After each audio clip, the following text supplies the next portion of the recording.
Hi everyone, welcome into one little family reading corner we have in our house. Today I want to talk about reading as an exhausted parent who also works full-time. Reading for me now as a tired working mom looks and feels totally different than it did before I had kids. And I am so grateful for my kids, love them to death.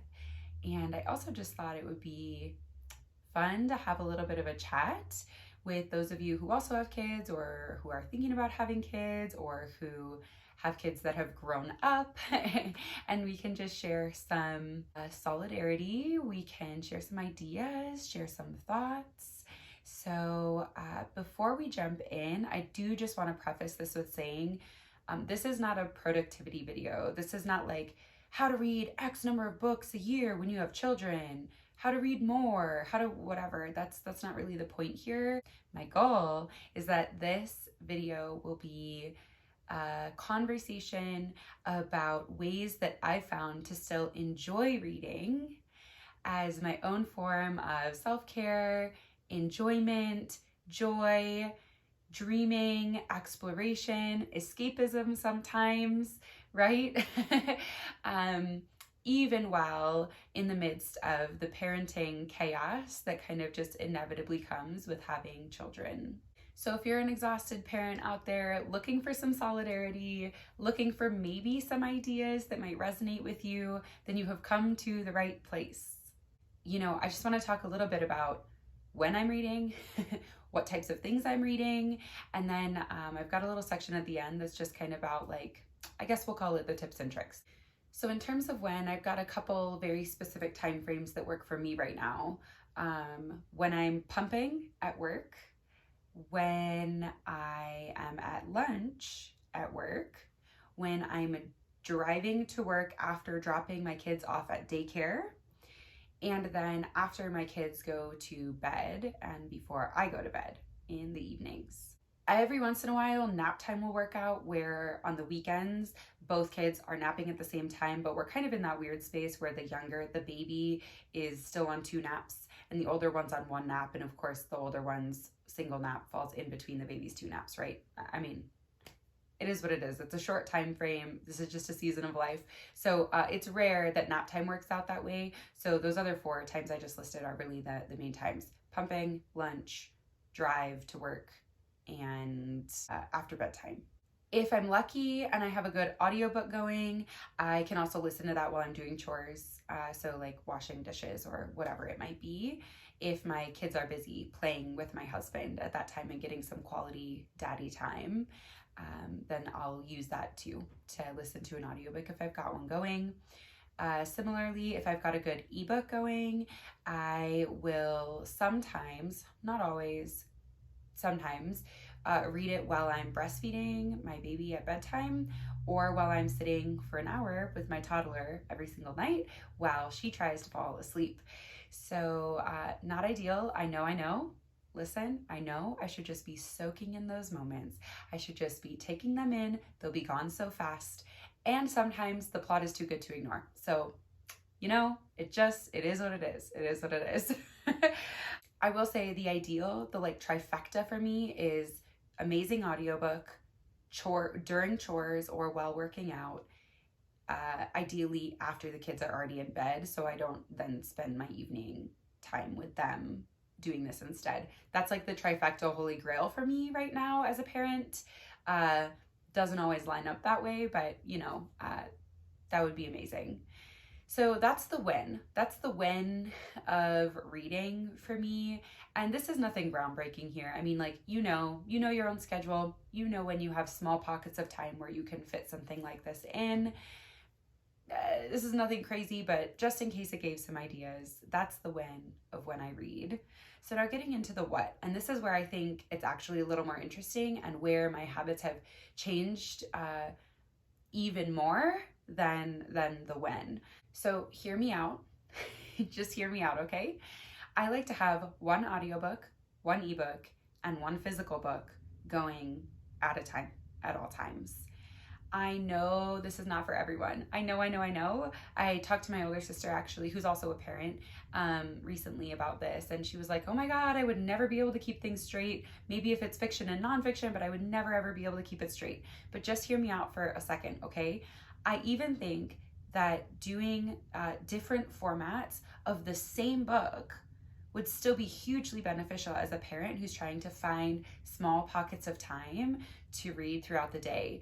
Having the story you want to hear in the format that works for the situation you're in is a huge game changer for me. So, for example, within the course of a day, I might wake up in the morning, get my kids ready, we leave, I drop them off at daycare, and then on my way to work, I listen to the audiobook that I have going at the time. And even if it was the same book as all the other books I'm reading, I'm listening to the audiobook on the rest of my commute. Then when I'm pumping in the middle of the day or when I'm on my lunch break, I whip out my ebook since I have my phone with me. And again, whether it's the same story or different stories, I have a format to read in while I'm doing those other things. Then after I put the kids to bed in the evening, I have time to sit down with my beautiful physical copy of a book and a read for a little bit of time before I inevitably fall asleep from exhaustion. So for me, the what here is the format differences have made a massive impact on my ability to continue reading and find those little pockets of joy throughout my day, rather than feeling like I have to wait for like a huge 3-hour chunk of time that will never come as a parent to sit down and read my physical book. My preference is actually to have a different book in each of those 3 formats as well. I don't mix up the stories as long as they're in a different format. So I don't mix up an audiobook with my physical book, even if they're both like fantasies or something, even if they have really similar themes. Having them in the different formats just works for my brain personally, and I haven't had trouble getting like my plots mixed up or my characters or things like that. So maybe give it a try. All I'm saying is give it a try, right? And see if it works for you. And if it doesn't, then oh well, I mean, like whatever, you wasted a week or something of testing things out. I like having different books because it also then lets me alternate between like lighter and heavier reads, or a genre that's really calling to me in the moment, or like I said, the situational format differences. So I personally like to have a little bit of everything going on all at once, but I can understand how that might be more hectic feeling as a parent especially. So that was shift number 1 in terms of what. It was the difference of format that I'm using. And then shift number 2 in terms of the what has been giving myself permission to read middle grade and YA books more regularly. I am loving this for a few reasons. Number 1, I still get my like story fix, my like fiction fix. I still get to fall in love with some characters and some plots and just read some really great stories and connect with that like dreamer in me and have that escape when I need it. But it has the added benefit too of I am absolutely loving reading these, in particular the middle grade books, and thinking about reading them with my children as they get older.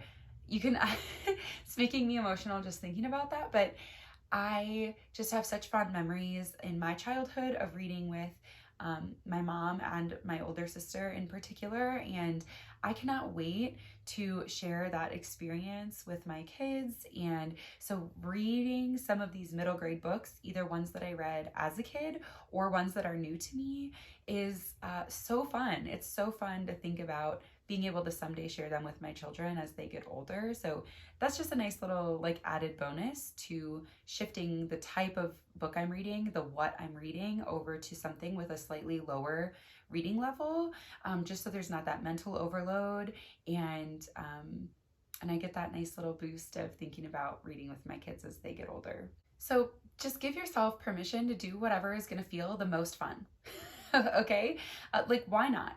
Why not just read the book that's going to be the most fun for you to read, or the most enjoyable in whatever way for you to read? If you need books if you want a book that's going to make you like bawl your eyes out, then like pick that. Don't like, there's no shame in just choosing the thing that's going to be best for you in the moment. And for me right now, reading some books at a lower reading level is life-changing. So that's the when and the what of how my reading has changed and shifted since becoming a parent. And now I've just got like a little like tips and tricks section here. Some other things I do to keep reading fun and enjoyable and low pressure as a tired working parent. It is so exhausting out there, folks. Do anything you can to keep your hobbies alive, keep that sense of self. So I really want reading to not feel like something to check off a to-do list. I want it to feel like something I want to do. So this year, I decided not to set a 2026 reading goal. I did a video about that, I believe. Where does it fall in the sequence? I think it was my very last video before this one. So go ahead and watch that if you want some more thoughts on what I'm doing instead of setting a reading goal. If you're still someone who likes a little bit of structure, but you don't want to set a numbers-based reading goal this year, I think that's going to really help me feel less pressured to read. And I don't ever want to feel that way about reading. Reading is such an important part of my enjoyment out of life. I don't want it to feel like a to-do list. Keeping reading fun and enjoyable is also the reason that I prefer to keep a relatively small set of unread books on my bookshelf. So this is my bookshelf over here. I also just did a video about this actually. So go back a couple of videos and find this one too. I'll link it. But I keep a pretty small set of unread books on my shelf.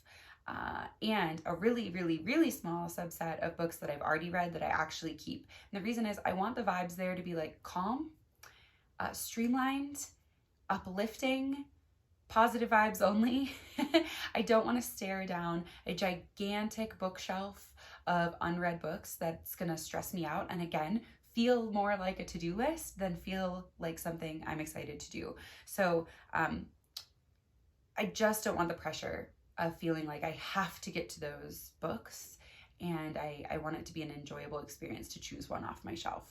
Okay, last little tip / trick / thought here about keeping reading more of an enjoyable hobby is that I like to get my books from the library, whether it's audiobook, ebook, physical book. My preference is library first. And the reason there is because I can return those books guilt-free, even if I never even opened it up. If life gets too busy, too hectic, too crazy, or if the books I happen to choose are like not fitting the vibe of the situation of our lives at the time, I can just send it back. No money wasted, no guilt of having it sitting on my shelf then for like maybe years and years after purchasing it. Still get that like vibe of browsing if you want to go into the library and pick something random off the shelf. It also gives my reading a little bit of a sense of adventure because I never know, even the books that I place a hold on intentionally, I don't know when they're going to become available. So it takes a little bit of the pressure off of like choosing my next book, because I'll just be like, oh, that's ready at the library for me. And I'll go get it. I'll have a nice little moment at the library, either with or without my kids. And just take some of that pressure off of choosing the next book. It's like an exciting surprise when something becomes available, and it keeps that guilt at bay of not purchasing the book and then never reading it, or reading it years and years later, or just seeing it sitting on my shelf. So again, not for everyone. There's no shame at all in buying books and then letting them sit there. Like, that's not what I'm saying. I'm just saying that for me as a parent, knowing that I can just send it back and let it go from my life, like release that book back into the ether for someone else to enjoy, that's a big like weight off my shoulders. And you might want to give it a try if you don't already. In a couple of days, I will be uploading a video about what books to read next if you're in an exhausted post-holiday slump. And parents, I know you're tired after those holidays, man. I know you're tired. So if you're looking to get back on the reading train in the new year, keep an eye out for that video, subscribe, stick around. I would love to have you. Thank you so much for being here today, and I will see you next time.